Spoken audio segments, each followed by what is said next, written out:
அந்த பசங்க என்ன கேட்டானுங்க? ஒண்ணுமே வாங்க போறானுங்க. ட்ரோன் இருக்குதான்னு கேட்டானுங்க. ஸ்டாக் இல்லைன்னு போயிட்டானுங்க. அவங்கள பார்த்தா சந்தேகமா இருக்கு. ஸ்டாக் இல்லையா? 2 நாளைக்கு முன்னாடி ஸ்டாக் வந்தது. நான் 2 கொடுத்துட்டேன், மீதி 3 இருக்குனுமே. இதுக்கு நான் போய் பார்த்துட்டு வரேன். A few moments later. இங்க பாருங்க, 3 ட்ரோன், 2 கீபோர்டு, எல்லாம் வெறும் அட்டை பாக்ஸ் தான் இருக்கு. இதோட வேல்யூ 10,500 ரூபா. யாரோ திருடிட்டு போயிருக்காங்க. எப்படிமா தள்ளிட்டு போயிருக்கோம்? சிசிடிவி செக் பண்ணிட்டு சொல்றேன் இரு. இங்க பாருங்க, 5 பேர் வந்திருக்கானுங்க. 2 பேரும் நீங்க அட்டென்ட் பண்றீங்க. 3 பேர் போய் சட்டையில டாய்ஸ் தருவின்னு போறானுங்க. இப்ப வந்தானுங்கல்ல, அவனுங்களே தான். சின்ன பசங்க நினைச்சா இப்படி பண்ணிட்டு போயிட்டானுங்க. இப்ப என்னம்மா பண்ணுறது? அவனுங்கெல்லாம் பக்கத்து தெரு பசங்க தான். அவங்க பெத்தவங்களை போய் கேட்டுதான் பார்க்கணும். ஒரு புள்ள கையில வேல்யூவான பொருள் இருக்குல்ல, ஏதுன்னு கேட்கணும். இல்ல எங்க போய் விளையாண்டு வரீங்களான்னு செக் பண்ணணும். 2மே இல்லைன்னா இப்படிதான் நடக்கும். நம்ம காசு திரும்பி வருமானு தான் தெரியல. இந்தாங்க 594 ரூபா ஆச்சு. ரேட்லாம் கம்மி பண்ணிருக்கீங்களா? பில்ல நீங்க தானே வச்சிருக்கீங்க. நான் எவ்வளவு டிஸ்கவுண்ட் பண்ணிருக்கேன்னு பாருங்களேன். எனக்கு மட்டும் படிக்க தெரிஞ்சுதான் எங்கேயோ இருந்திருப்பேன். எனக்கு படிக்க தெரியாதுங்க, அதனாலதான் கேட்டேன். படிக்க தெரியாதா? சின்ன சின்ன கணக்காக தெரிஞ்சு வச்சுக்கலாம்ல, இல்லைன்னா ரொம்ப கஷ்டமாச்சு. அது தெரியாம தாங்க கஷ்டப்படுறேன். இந்தாங்க போனு, இதுல இருந்து காசு எடுத்துங்க. பாஸ்வேர்டு நம்பர் வந்து 1234. காசு இல்லைன்னு வருதே போன்ல. போன்ல காசு இருக்கா? காசு இல்லையா? அதுல 5000 ரூபா வந்துச்சு, காசு இல்லைன்றீங்க. யாருக்கிட்டே ஜிபே பண்ண சொன்னீங்களா? நல்லா யோசிச்சு பாருங்க. ஆமாங்க, இப்பதான் ஞாபகம் வருது. மல்லிகை கடைக்கு போயிருந்தேன். பக்கத்துல ஒருத்தவங்க நின்னுந்தாங்க. அவங்க கிட்ட கொடுத்து ஜிபே பண்ண சொன்னேன். நேரா அங்க இருந்து இங்க தாங்க வரேன். இனிமேட்டாவது யார்ட்டையும் போனை கொடுத்து பாஸ்வேர்ட்லாம் சொல்லாதீங்க. வீட்டுல போய் முதல்ல விஷயத்த சொல்லுங்க, அவங்க பாத்துப்பாங்க.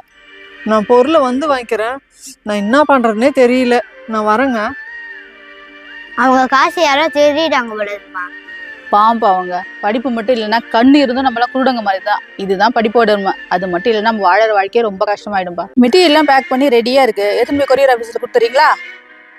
சரி, ஓகே. வீடு காலி பண்றோம். அட்டை பாக்ஸ் இருந்தா கொடுக்குறீங்களா? அட்டை பாக்ஸ் இருக்கிற இடம் தான் உங்களுக்கு தெரியல, போய் எடுத்துக்கிறீங்களா? சரி. எதுக்குமா அவங்க அடிக்கடி அட்டை கேட்கறாங்க, நீங்களும் கூட்டிக்கிறீங்க? அவங்க ரிட்டையர்டு கவர்மெண்ட் டீச்சர்ப்பா. வேலை செய்யற வரைக்கும் சூப்பரா இருந்தாங்க. என்னைக்கு ரிட்டையர் ஆனாங்களோ அன்னைக்கே போச்சு. அப்ப அவங்க கிட்ட காசே இல்லையா? கவர்மெண்ட் டீச்சர்னு சொல்றேன். பென்ஷன்னா எப்படி? ஏடிஎம் கார்டும் பின் நம்பர் யார்கிட்ட இருக்கோ அவங்க தானே எடுத்துக்க முடியும். கார்டு அவங்க கிட்ட இல்லையா? ஏடிஎம் கார்டு அவங்க பசங்கள்ட்ட இருக்கான். இப்ப எடுத்துட்டு போறாங்களே அட்டை, அது நம்ம கடையில மட்டும் எடுத்துட்டு போறது இல்ல. எந்தெந்த கடைக்கெல்லாம் போறாங்களோ ஒவ்வொரு கடையிலும் ஒவ்வொரு காரணத்தை சொல்லி எடுத்துட்டு போறாங்க. அதுல வர்ற காசுல தான் மருந்து மாத்திரை வாங்கி சாப்பிட்றாங்களாம். அதனாலதான் அவங்க எப்ப வந்து அட்டைன்னு கேட்டாலும் கொடுத்துருவேன். வாழ்க்கை பூரா பிள்ளைங்களுக்காக ஓடினாங்க. கடைசி காலத்தை அட்டையை அடக்கி போட்டு அதுல வர்ற காசுல வாழற வாழ்க்கை இருக்கே, அதெல்லாம் ரொம்ப கொடுமைப்பா. உருளைக்கிழங்கு சிப்ஸ் எப்ப கேட்டேன், இப்ப எடுத்துட்டு வந்திருக்கீங்க? உருளைக்கிழங்கு வேற சீசன் இல்லையாக்கா, ரேட் வேற அதிகமா ஆயிடுச்சு. அதனாலதான் கொஞ்சம் லேட் ஆயிடுச்சு. 600 ரூபா கொடுங்க. இவங்க வந்தா ஞாபகப்படுத்தி சொன்னீங்களே.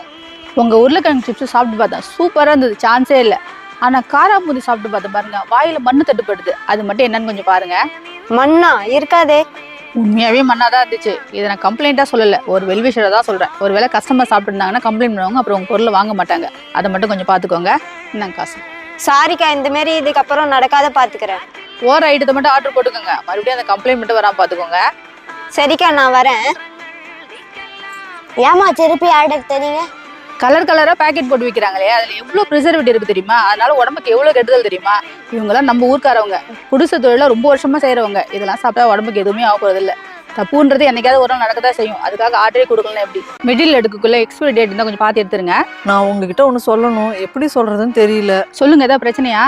நீங்க 2 நாளைக்கு முன்ன வெளியில போயிருந்தீங்கல்ல, அப்போ ஒருத்தர் வந்து 2239 ரூபாய்க்கு மெட்டீரியல் வாங்கினாரு. மெட்டீரியல் ஏதாவது மறந்து வச்சுட்டு போயிட்டாங்களா? ஜிபே பண்ணாரு. 2239 ரூபாய்க்கு வெறும் 239 ரூபாய் ஜிபே பண்ணிருக்காரு. என்ன பண்றதுன்னு தெரியல. வாய்ஸ் மெசேஜ் வந்திருக்குமே, நீங்க கேட்கல? கரெக்டா வாய்ஸ் வரக்குள்ள அவர் பேசினாரா? நான் தான் சரியா கவனிக்கல. 2239 ரூபாய்க்கு பதிலா வெறும் 239 ரூபா வந்திருக்கு. அப்ப நமக்கு 2000 ரூபா லாஸ். அதானே சொல்றீங்க? ஆமா, அவர் வந்தவர் நம்ம ஊரு கூட இல்ல. ஏன் இதை என்கிட்ட சொல்லவே இல்லை? சாருக்கு தெரியும். சார் உங்ககிட்ட சொல்லியிருப்பாருன்னு நினைச்சேன். அந்த கஸ்டமர்கிட்ட எப்படிதான் இப்ப காசு வாங்குறதுன்னு தெரியல. உண்மையாவே அந்த கஸ்டமர் தெரியாம போட்டுருந்தாருன்னா எல்லாரும் நம்மள கான்டாக்ட் பண்ணிருப்பாருல்ல. அப்ப அவர் தெரிஞ்சதானே பண்ணிருப்பாரு. 2000 ரூபான்றது பெரிய காசு தானே. இதுக்கப்புறமாவது கொஞ்சம் கவனமா நடந்துக்கோங்க.